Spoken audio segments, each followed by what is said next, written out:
That's been said, dear friends. Let's continue with this news, which is also of big importance because, well, Moscow and Kiev started a record prisoner swap. Russia and Ukraine have begun swap of prisoners of the war as a part of a major exchange agreed last week in Istanbul. Two sides each returned 270 soldiers and 120 civilians on Friday. And among civilians that were freed by Kiev regime are people that were kidnapped, basically, and taken hostage from Kursk region, according to some reports that I see. And this is a first round of exchange, POW Exchange, according to agreement that was reached in Istanbul. Formula 1,000 on 1,000 troops, exchange was agreed, and soon, I guess, hundreds or more POWs will be released. Also, RIA Novosti is reporting that Foreign Minister of Russian Federation, Sergei Lavrov, spoke about preparations for the new negotiations with Ukraine. We have some statements from Lavrov, and I will go through it for little more detail. So, Foreign Minister Sergei Lavrov, speaking at the conference Historical Southern Russian Lands, National Identity and Self-Determination of Peoples, spoke about preparations for a new round of negotiations with Ukraine. On their peaceful settlement, Lavrov made several key points. Russia has always emphasized that it is ready for peace negotiations with Ukraine and has not shied away from contacts. Work on the memorandum on Ukrainian settlement from the Russian side is already at the advanced stage, and we all remember that during or after recent phone conversation between U.S. and Russian presidents, Vladimir Putin made statement that memorandum will be prepared by sides, Moscow and Kiev, and sign up. Okay, works on the Russian part is on advanced stage on this memorandum. In a drafting memorandum, Russia proceeds from the fundamental issues and the root causes of the conflict. The most important thing now is to prepare a treaty that will ensure long-term peace without creating security threats for Russia. And Lavrov also said that Russia does not want to quarrel with anyone and advocates working honestly with respect for the UN Charter. With every single day of work, especially in recent years in the Ukraine direction, I am convinced again and again that our cause is just, he said. About the second round of negotiations, Lavrov also made a few points.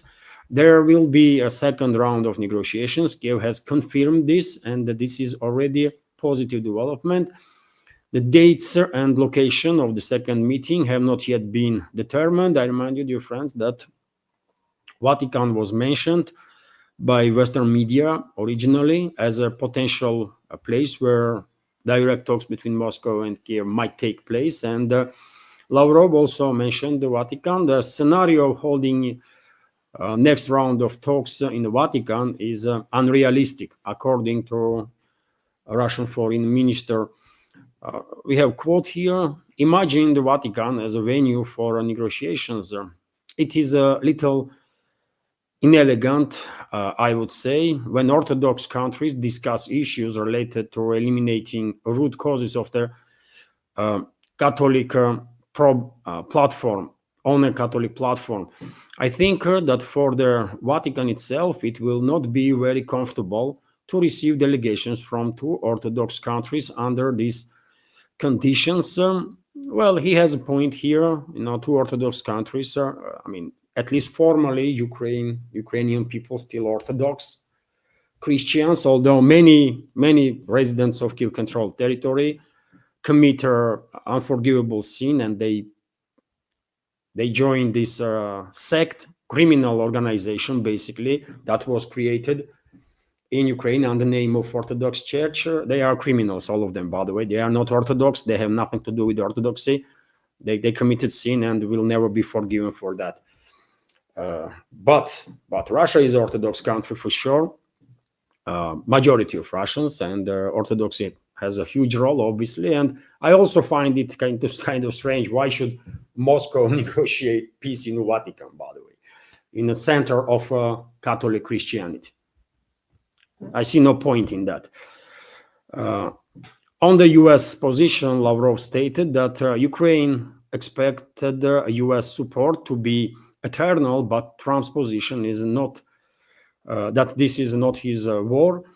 Okay, but still, U.S. continues to supply weapons, by the way, and share intelligence with the Kiev regime and its forces, and therefore, U.S. is still directly involved in this war against Russia.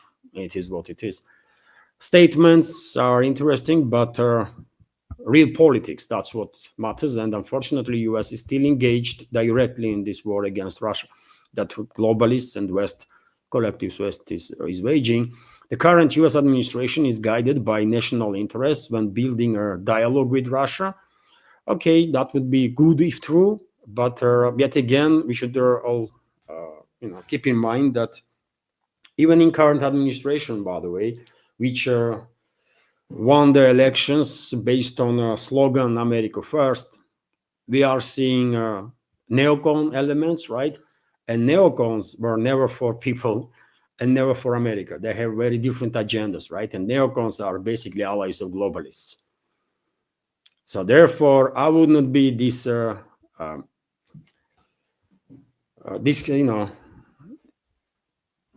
I would not go this far to say that current U.S. administration is guided by national interests. Some people in administration, yes, most likely, but others, definitely not.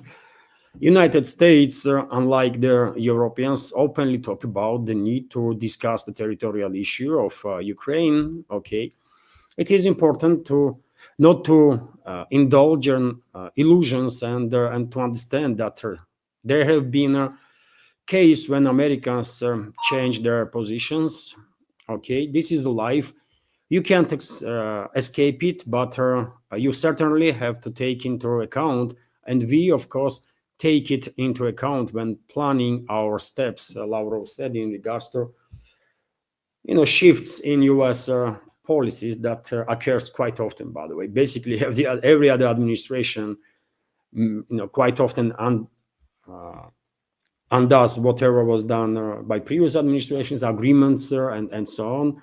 And this continues for decades and decades. So it is definitely almost impossible to have any trust in U.S. leadership ever, because of the behavior that they are demonstrating yet again, decade after decade after decade. So it's their political class, if we can even call it a class, by the way. On Zelensky's legitimacy, Lavrov went to say that Moscow does not refuse contacts with the head of Kiev regime and his administration. The question of Zelensky's legitimacy will be decisive when signing their settlement documents. Holding elections would be their optimal solution to the question of who can sign the peace agreement on the Ukrainian side. And this is what Lavrov said, and we have a quote here. Because if those whose legitimacy, to put it mildly, no longer convinces anyone sign, then their successors may call into question the agreements reached, Lavrov said, and he has a point. I mean, Zelensky may sign up for whatever right now, but next regime might say in Kiev that, what, Zelensky was not legit. Everyone knew it, and you still signed something with him, so go deal with him. But his sign means nothing. He was illegit, right? They're going to be always this risk. So therefore, Moscow's position is quite clear. Zelensky's legitimacy is a big deal, and one way or another, but this topic has to be resolved, preferably with elections. On human rights in Ukraine, Lavrov stated that Russia cannot leave Russian-speaking people in Ukraine under the rule of the current regime. This would be a great crime. I agree 100%, by the way, on that. European countries have never once uttered the word human rights in relation to what is happening in Ukraine. And this is also true, by the way, which demonstrates that all these talks on part of globalist and globalist puppet regimes in Europe so-called European elites about democracy, freedom of speech, freedom of expression, and all the rest. It's just the games, by the way. They don't care about any of it because they never ever criticize terrorist regime in Kiev for tremendous crimes that they were committing against people on daily basis, and especially against Russian people, Russian speakers. But not just, by the way. I mean, Hungary has bigger issues with Ukraine exactly for that reason, that Hungarian minority is being suppressed and treated very badly.